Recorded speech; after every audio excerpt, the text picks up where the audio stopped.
জবাবদিহিতার মধ্যে গণমাধ্যমের সর্বোচ্চ স্বাধীনতা নিশ্চিত করা হবে বলে জানিয়েছেন তথ্যমন্ত্রী জহির উদ্দিন স্বপন। বিকেলে বনানীর নিজ বাসভবনে বেসরকারি টেলিভিশন মালিক ও সাংবাদিক সংগঠনের প্রতিনিধিদের সাথে মতবিনিময়কালে একথা বলেন তিনি।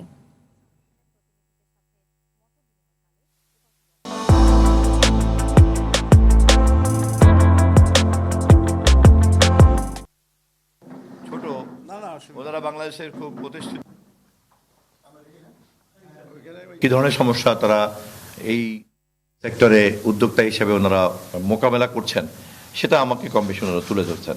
এই ব্যবসা প্রতিষ্ঠানের যে ওনাদের প্রফিটের বাইরে যে এটার একটা বিরাট রোল আছে এবং সেই রোলটাকে আমরা কিভাবে গণমুখী করতে পারি এবং কিভাবে সেখানে রাষ্ট্র সরকার ওনাদেরকে কিভাবে ফ্যাসিলিটেট করতে পারে, আমরা এইভাবেই বিষয়টা দেখি।